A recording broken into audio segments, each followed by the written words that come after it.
नमस्कार दोस्तों, आज मैं आपको लक्ष्मी माता और दिए की कहानी सुनाने जा रही हूँ। प्रेम से बोलिए लक्ष्मी माता की जय हो।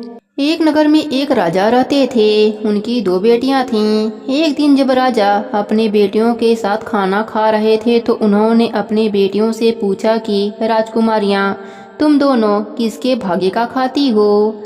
तब बड़ी बेटी बोली, पिताजी मैं तो आपके भाग्य का खाती हूँ। छोटी बेटी बोली, पिताजी मैं तो अपनी किस्मत का खाती हूँ। तब राजा ने अपने पत्नी की तरफ देखा।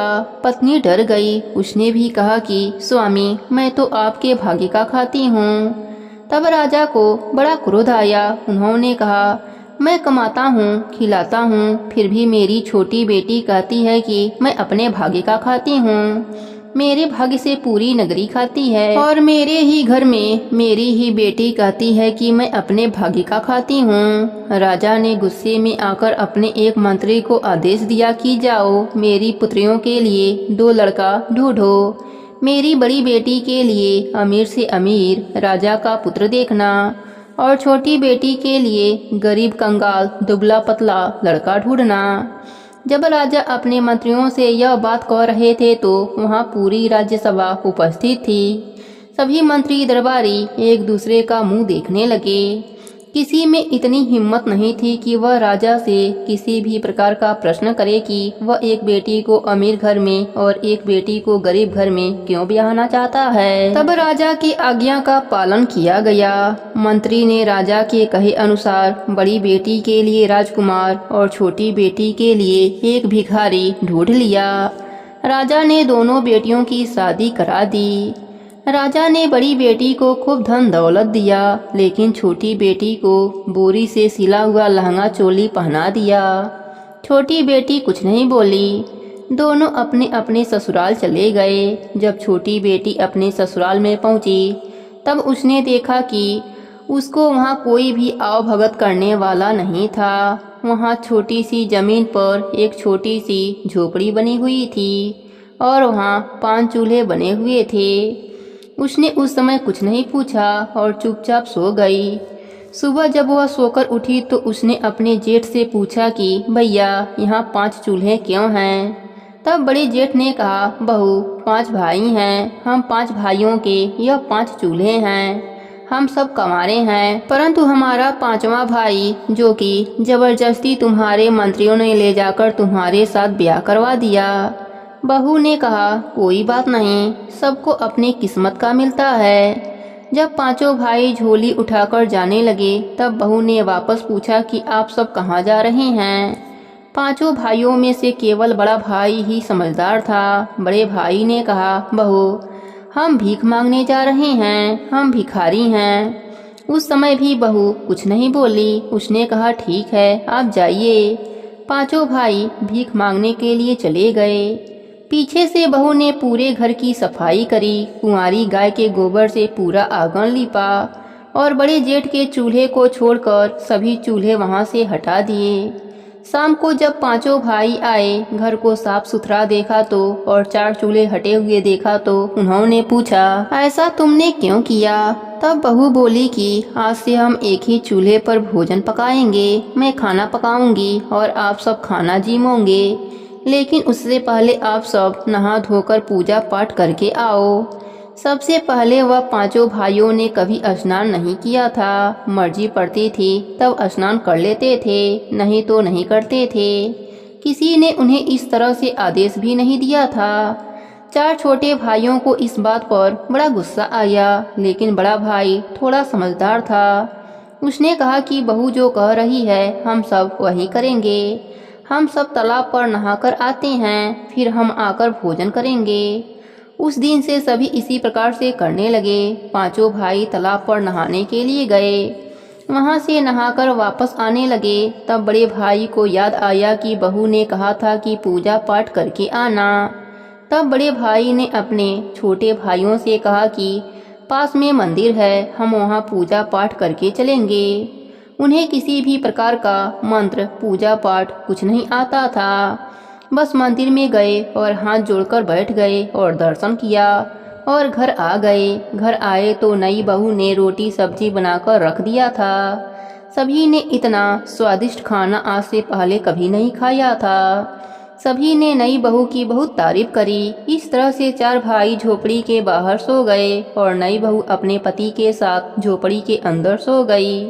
दूसरे दिन वापस जब वह अपना अपना झोला उठाकर भीख मांगने के लिए जाने लगे तो नई बहू ने कहा कि आज से आप भीख नहीं मांगेंगे, मेहनत मजदूरी करेंगे। चार छोटे भाइयों को बहू की बात पर बहुत गुस्सा आया, लेकिन बड़े भाई ने चारों छोटे भाइयों को शांत करा दिया। जेठ ने अपने बहू से कहा कि बहू, हमने आज से पहले कभी मेहनत मजदूरी नहीं करी है, हमें कमाना नहीं आता है। बहू बोली कि आपको जो भी काम मिले, जो भी मजदूरी मिले, आप वही करना और रास्ते में जो भी चीज़ पड़ी हुई मिले उसे उठा लाना। मैं समझूंगी कि आपने यही मेहनत मजदूरी करी है। इस तरह सभी पांचों भाई अलग अलग दिशा में कमाने के लिए चले गए। किसी को गेहूं की बोरियां उठाने का काम मिला तो किसी को दिहाड़ी का काम मिला, किसी को सामान उठाने के लिए कूली का काम करना पड़ा। इस तरह चार छोटे भाइयों को काम मिल गया, लेकिन बड़े भाई को कोई काम नहीं मिला। पूरा दिन काम मांगने में ही बिता दिया। जेठ ने सोचा कि मैं कुछ ना कमा पाया, अब मैं खाली हाथ घर कैसे जाऊं। यही बात सोचते हुए चले जा रहे थे, तभी उसको एक मरा हुआ सांप मिला। जेठ मरे हुए सांप को घर लाया और बहू से कहा कि बहू, मुझे आज कोई काम नहीं मिला, लेकिन मैं जब घर आ रहा था तो रास्ते में मुझे यह मरा हुआ सांप मिला। अब बताओ बहू, मैं इसका क्या करूं? बहू ने कहा कि आप इसे झोपड़ी के ऊपर फेंक दीजिए। जेठ ने उस मरे हुए सांप को झोपड़ी के ऊपर फेंक दिया। तब तक चारों भाई भी आ गए। उन्हें मेहनत मजदूरी करके बहुत अच्छा लग रहा था। उन्हें गर्व महसूस हो रहा था कि आज उन्हें भीख मांगनी नहीं पड़ी, लोगों की भली बुरी बातें भी सुननी नहीं पड़ी। शाम को आए तो अपना अपना कमाई का हिस्सा उन्होंने नई बहू को दे दिया। सभी वापस तालाब पर नहाने चले गए। तालाब पर नहाकर वह मंदिर में दर्शन किए, घर आकर खाना खाया और सो गए। अगले दिन वापस सब अपने अपने काम के लिए चले गए। दूसरे दिन भी बड़े भाई को कोई काम नहीं मिला। बड़ा भाई उदास व दुखी हो रहा था कि मुझे कोई काम नहीं मिलता है। दूसरे दिन उदास मन से जब वह घर आ रहा था तो उसका पाँव गोबर में पड़ गया। वह घर आकर बहू से कहा कि बहू, आज भी मुझे कोई काम नहीं मिला, लेकिन मेरा पाँव गोबर में पड़ गया, अब मैं क्या करूं? बहू ने कहा, भैया आप अपने पाँव को झोपड़ी के दहली से पोंछ लीजिए। इस तरह कई दिन निकल गए। एक दिन उस राज्य के राजा की रानी का हार, जो कि कई करोड़ का था, जब रानी स्नान कर रही थी, हार को उन्होंने उतार कर रख दिया था। वह हार चील लेकर उड़ गई। पूरे राज दरबार में सभी दरबारी मंत्री उस चील के पीछे पीछे भागने लगे, लेकिन किसी के हाथ में वह चील नहीं आई। देखते ही देखते चील किस दिशा में उड़ गई, किसी को भी पता नहीं चला। जब वह चील उन पांचों भाइयों के झोपड़ी के ऊपर से उड़ी तो उसे वहां मरा हुआ सांप दिखाई दिया।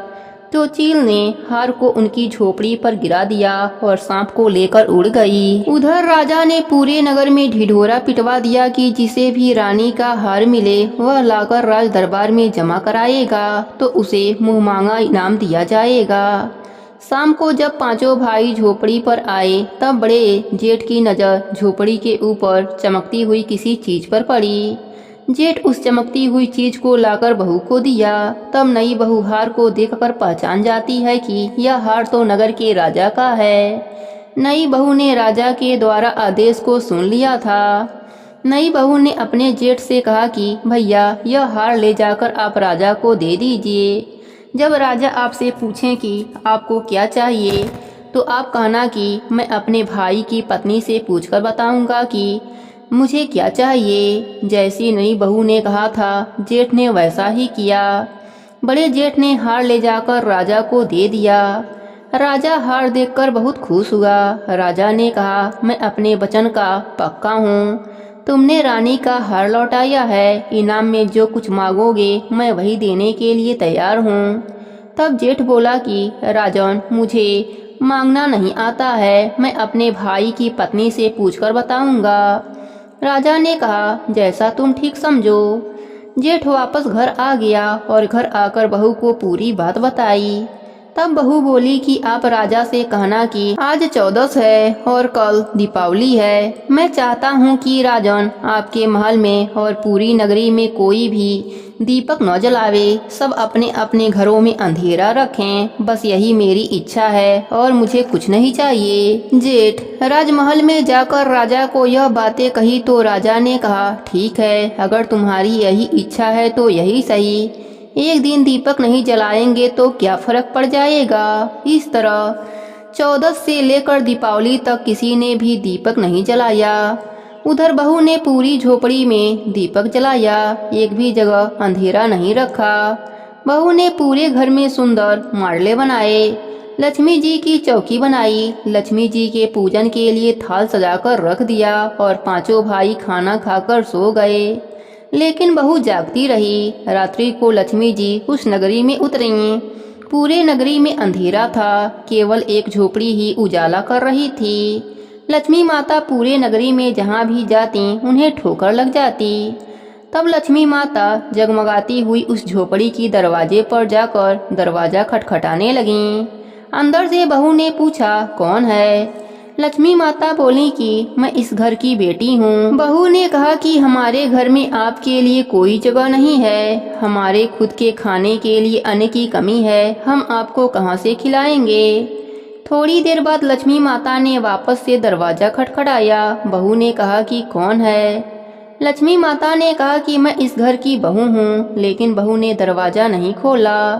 तीसरी बार लक्ष्मी माता ने फिर से दरवाजा खटखटाया। बहू ने कहा, कौन है? लक्ष्मी माता ने कहा कि मैं इस घर की बहू हूँ और 7 पीढ़ियों तक रहूंगी। अब तो दरवाजा खोल दे, बाहर बहुत अंधेरा है।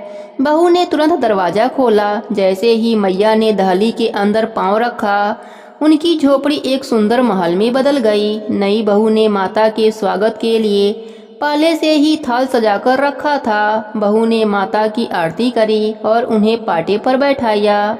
उनका घर अन्य धन से भर गया। वह नगर के सेठ कहलाने लगे और बहू को सभी सेठानी के नाम से बुलाने लगे। सब तरफ उनका कारोबार फैल गया, हर जगह उनकी जय जयकारा होने लगी। वह पांचों भिखारी अब केसर कस्तूरी का व्यापार करने लगे। उधर राजा की बड़ी बेटी का सब कुछ ठप हो गया। उनके कारोबार में घाटा लग गया। एक समय की रोटी खानी मुश्किल हो गई। उन्हें अपना सब कुछ बेचना पड़ा। वह कर्जे में डूब गए। तब राजा की बड़ी बेटी को उसके सास ससुर ने घर से निकाल दिया और कहा कि तुम हमारे घर के लिए कलंक हो। तुम जब से मेरे घर में आई हो तब से हमारा सब कुछ ठप होते जा रहा है। जब राजा की बड़ी बेटी घर आई और उसने आकर अपना और अपने परिवार का हाल बताया तो राजा बहुत दुखी हुआ। राजा ने सोचा कि इसकी ऐसी हालत है तो छोटी बेटी के क्या हाल होंगे। वह पता नहीं जिंदा भी है या मर गई है। एक दिन राजा ने एक व्यापारी का भेष बनाकर छोटी बेटी के गांव में पहुंचा और गांव में जाकर जोर जोर से आवाज लगाने लगा, केसर कस्तूरी खरीद लो, केसर कस्तूरी खरीद लो। जब राजा आवाज लगा रहा था तब राजा की छोटी बेटी ने अपने पिता की आवाज को पहचान ली। उसने महल के झरोखे में से नीचे आकर देखा तो उसे समझते देर नहीं लगी कि वह उसके पिताजी हैं। छोटी बेटी ने अपने नौकरों से कहा कि बाहर जो आदमी केसर कस्तूरी बेच रहा है उसकी केसर कस्तूरी मुंहमांगी दाम पर खरीद लो और उन्हें आदर से बैठाओ और भोजन भी कराओ। नौकरों ने वैसा ही किया। छोटी बेटी ने कीमती आभूषण पहनकर घूंघट कर खाना परोसने लगी।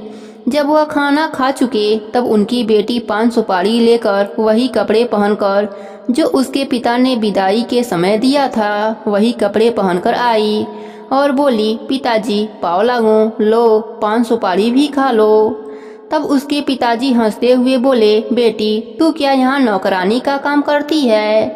तब बेटी बोली, नहीं पिताजी, यह महल मेरा है, मैं यहाँ की सेठानी हूँ।